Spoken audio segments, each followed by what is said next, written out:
Y ahora sí, Hola, nosotros somos el grupo número uno y yo soy Juan David Niño. Yo soy María Jimena Cruz. Yo soy Tania Escobar. y Sara Salcedo. Y hoy vamos a tener nuestra charla semanal, en este caso sobre la lectura de Abby Warburg y el pensamiento vivo, ¿no? Entonces a mí me gustaría comenzar hilándolo con el último video que se trató sobre el diccionario de las artes, en el que se mencionó que Winkelmann había sido como el primer historiador y pues todo lo que él implicó, ¿no? Fue como un paradigma, como para su época, porque pues fue el primero. Pero en este caso la lectura hablaba de Warburg, ¿no? Y pues también se mencionaba como para la época de él fue también como un paradigma en cuanto a que él se dedicó a analizar las obras de arte más allá de la belleza, de una manera más interdisciplinar, ¿no? Como teniendo el contexto, sí, más que todo como un estudio interdisciplinar de la historia del arte y no solo la forma o pues sí como el contexto histórico como lo hacía Winkelmann. Eh, pues bueno, como base a lo que dijiste, Juan, bueno, a mí se me hizo muy interesante cómo está esta relación entre las imágenes del pasado con la actualidad. O sea, técnicamente, cómo se ven las cosas es como que al igual nunca se desprende el vínculo de que se olvidan las imágenes del pasado o las pinturas o etcétera, nunca se olvidan, sino que en la actualidad se reinterpretan. Entonces, como que las imágenes en sí no son símbolos y no se desaparecen ni se borran, sino que son como unas huellas. Entonces, obviamente está como lo interpretaban en el pasado a como lo interpretan en la actualidad, dependiendo de lo del contexto. Que eso también es lo que acabas de mencionar, que pues él también tomaba muy en cuenta este tema de qué era lo que estaba pasando y por qué era que se hacían estas cosas. Pero estas imágenes cobran un nuevo sentido en la actualidad, pues en esta época moderna. Entonces, con base como a lo que sucede actualmente, se vuelven a reinterpretar, pero sin embargo está aún la huella de que pues, ajá, no se olvida completamente todo lo del pasado. Y pues eso a mí fue lo que más me interesó. Ok, a mí me parece súper interesante hablando un poco más sobre su obra. Ahí mencionan la última obra que fue como la más grande de él, que se llamaba El Atlas de Nemocine. Y me pareció interesante porque se habla como de una obra en la que él puso como todos sus intereses y su pregunta como de investigación, que era como lo que tú decías, Jime, de por qué las formas del pasado reaparecen en el presente. Entonces, quise relacionarlo un poco con lo que habíamos hablado en clase al inicio, cuando hablamos de su historia de vida, y decíamos que él tuvo un problema psicológico y le diagnosticaron esquizofrenia y también era como una manera en la que él podía exteriorizar esos pensamientos, ya que él tenía como cierta obsesión por el conocimiento y eso era lo que lo llevaba a él a querer investigar como de una manera tan inusual, me parece a mí.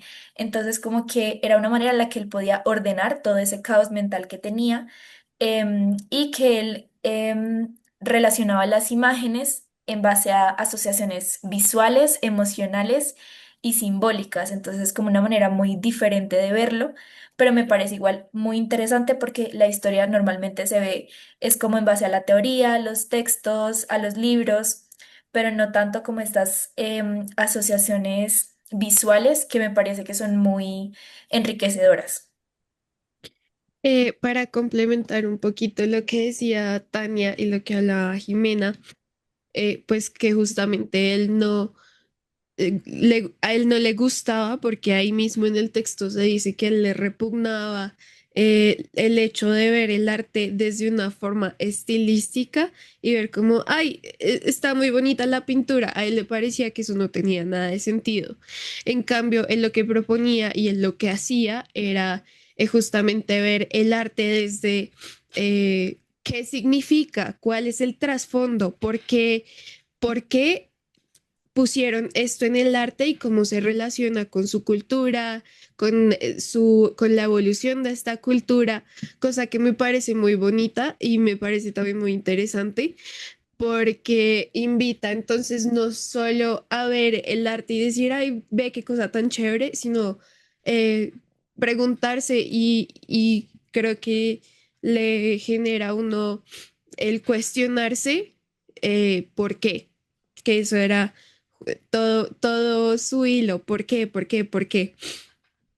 Eh, y sí, Sí, como ahí mencionaban como él lo definía como el Natch Leven, que según yo entendí era como eso que tú mencionas, como la supervivencia de las imágenes y como esas imágenes pues antiguas arraigan un significado especial es lo que hace que reaparezcan y persistan como un mm, símbolo del pasado en la actualidad, ¿no?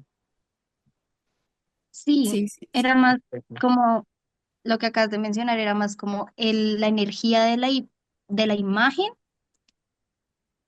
y pues sí, el contexto que tenía esta imagen, el significado, que por el hecho de que, como decía Sara, fuera bonita o no.